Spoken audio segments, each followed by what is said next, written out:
Hello बच्चों, welcome to my channel. आज मैं आपको बताऊंगी पैराबोला और लैटिस रेक्टम के बीच बाउंडेड एरिया कैसे निकाला जाता है। देखिए, आपको क्वेश्चन में y square equal to 4ax ये पैराबोला दे रखा है। साथ में बेटा बात लैटिस रेक्टम की है। तो सबसे पहले हम y square equal to 4ax parabola draw कैसे किया जाता है उसकी बात कर लेते हैं। ये बच्चों एक्स एक्सिस और ये माइनस एक्स एक्सिस, ये y एक्सिस, ये माइनस वाई एक्सिस।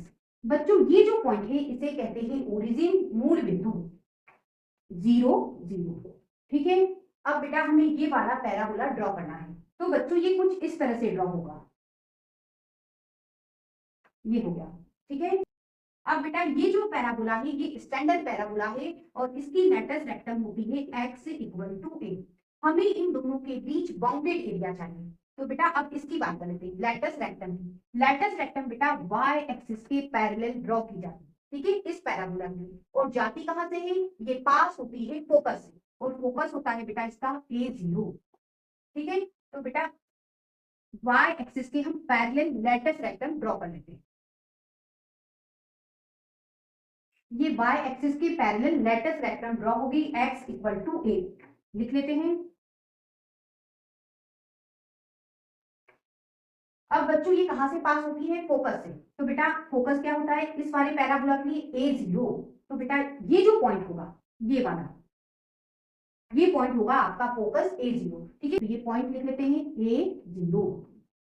अब इसे हम नाम दे देते हैं o l s l dash. अब बेटा क्वेश्चन में हमसे कहा है पैराबोला और लेटस रेक्टम से बाउंडेड एरिया हमें निकालना है। तो बेटा ये आपका पैराबोला और ये आपकी लेटस रेक्टम, इनसे बाउंडेड एरिया ये है जो आपको निकालना है। हम क्या करेंगे? हम बेटा सिर्फ इतने वाले एरिया का पता करेंगे और फिर हम इसमें 2 से मल्टीप्लाई करेंगे तो हमें ये कंप्लीट एरिया पता चल जाएगा। क्यों? क्योंकि बेटा ये वाला एरिया इस वाले एरिया के इक्वल होगा, सिमेट्रिकल है। ठीक है, तो हम ये वाला एरिया पता करेंगे, 2 से मल्टीप्लाई करेंगे तो हमें ये कंप्लीट एरिया पता चल जाएगा। और यही आपको क्वेश्चन में पूछा है। इससे हम y पता कर लेते हैं। देखिए यहाँ स्क्वायर है, यहां से स्क्वायर हटाओगे दूसरी तरफ बेटा रूट लग जाता है, ऐसा हो गया। ठीक है। अब आप इसे लिख सकते हो 2, ये रूट a और ये रूट x। ये y की वैल्यू हमें पता चल गई। अब हम बच्चों फॉर्मूला लगाएंगे। आपको एरिया निकालना है तो इंटीग्रेशन y dx, ये फॉर्मूला हम यूज कर रहे हैं। ठीक है, यहाँ पे y लिखा है बेटा, लिमिट किसकी लोगे? x की। तो देखिए ये जो कोऑर्डिनेट्स है इसमें x ये है और ये x है। ठीक है, हम इतने एरिया को निकालना चाहते हैं इसको। ठीक है, तो बेटा लिमिट 0 से आपको क्या लेनी होगी? a। x वाली लिमिट हम ले रहे हैं 0 से a। ये आधी बात बेटा, यहां से यहां तक इंटीग्रेशन होगा, ये वाला एरिया निकल आएगा। इसके सिमेट्रिकल एरिया ये है तो हमें तो कंप्लीट एरिया चाहिए। तो बेटा हम ये वाला एरिया निकाल रहे हैं। यदि हम यहाँ पे 2 से मल्टीप्लाई कर दें तो बेटा हमें ये कंप्लीट एरिया मिल जाएगा। ये दोनों एरिया इक्वल है तो ये 2 से कर दिया मल्टीप्लाई। ठीक है, ये एरिया। अब बच्चों इसमें हम रखेंगे y की वैल्यू। ये देखिए 2 under the root a root x dx।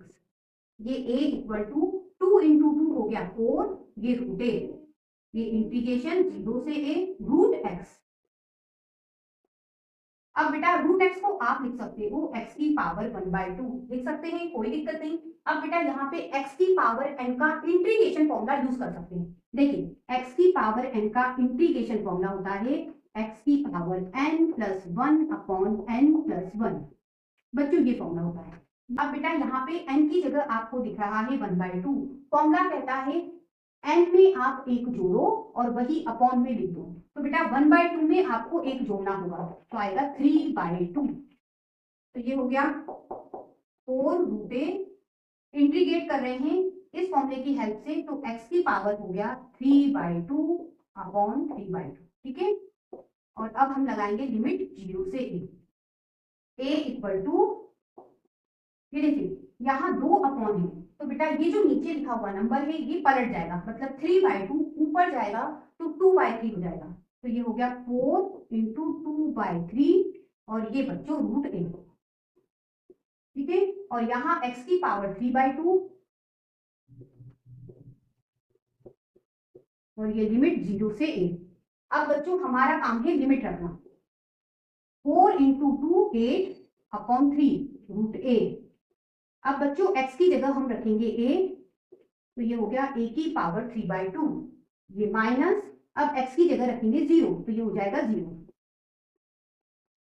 8/3 ये रूट a की पावर 3/2 को आप लिख सकते हो a इंटू रूट ए, लिख सकते हैं, ठीक है। अब इस रूटे का रूटे में मल्टीप्लाई करोगे a होगा, और ये बेटा a, तो ये हो गया a square, 8/3 a square unit square. इस तरह से बच्चों आज हमने पैराबोला और लेटस रेक्टम से बाउंडेड एरिया पता करा। नेक्स्ट क्वेश्चन के लिए फिर मिलते हैं, तब तक के लिए गुड बाय।